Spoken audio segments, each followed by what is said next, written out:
இந்த எடிட்டிங்கை பொறுத்த வரைக்கும் நாங்களே வந்து எடிட்டிங் கற்றுக்குறோம். இப்போ நான் வந்து பர்சனலாகவே வந்து பேசுறது எப்படி கற்றுக்கிறனோ அதே மாதிரி உட்காந்து எடிட்டிங் நானே கற்றுக்கிட்டேன். விவேக் அப்படி தான் எடிட்டிங் கற்றுக்கிட்டாரு. பன்னீரும் எடிட்டிங் கற்றுட்டாங்க. ஸோ விஷயம் என்ன அப்படின்னா 3 பேருமே வீடியோ பேசுவோம். 3 பேருமே உட்காந்து அவங்கவுங்க வீடியோ அவங்க எடிட் பண்ணுவோம். அவங்கவுங்க ஓகே. தம்ப்நெயில் போட்டு அவங்கவுங்க அப் பண்ணோம். ஸோ இப்படி தான் வந்து சேனலை வந்து ஸ்டார்ட் பண்ணி இதை ரன் பண்ணோம். ஆரம்பத்துல இப்படி தான் கொண்டு வந்தீங்க. ஆனா யூடியூப்ல அந்த வரவேற்பு இல்ல. கன்டென்ட்‌க்கு வந்து ரொம்ப ஹெவியான கன்டென்ட், லோடட் கன்டென்ட்டா போட்டுறதுனால, அது வந்து 2வது எங்களோட சைட்லேருந்து ஒரு சின்ன மிஸ்டேக் என்ன அப்படின்னா, ஒரு கன்டென்ட் இன்னைக்கு பரபரப்பா இருக்குன்னா 2 நாள் கழிச்சு தான் வீடியோ வரும். ஓகே. ஸோ அது ஒரு பெரிய சிக்கலா இருந்துச்சு. ஆனா இதில ஒரு பெரிய அட்வான்டேஜ் என்னன்னா, Facebookல பிக்கப் ஆயிருச்சு. ஓகே.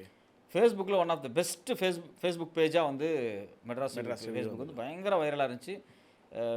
மினிமம் வீடியோஸ் பார்த்தீங்கன்னா 5 லேக்ஸ் 8 லேக்ஸ் அப்படிங்கிறது ஒரு 5 லேக்ஸ்ங்கிறது ஒரு மினிமம் கேரண்டியா இருக்கும். எந்த வீடியோ ஆரம்பத்திலே. ஆரம்பத்திலேயே. ஸோ அதில எங்களுக்கு பிரச்சனை எங்க வந்துச்சு அப்படின்னா, ஜக்கி வாசுதேவ் குறித்து ஒரே நாள் ஒரு 5 வீடியோ போட்டோம். ஓகே. அந்த சிவராத்திரி மையமா வச்சு 5 ஒண்ணு போட்டாலே சிக்கல் வரும். அதில ஒரு வீடியோ 8 மில்லியன் போச்சு. வாவ்! அந்த வீடியோவுக்கு பிறகு அந்த பேஜ் வந்து ஸ்ட்ரைக் ஆகுது. ஓகே. மெட்ராஸ் வியூவோட பேஜ் வந்து ஸ்ட்ரைக் ஆகுது. அது வந்து ரெவென்யூ சோர்ஸ் வந்து கட் ஆகுது.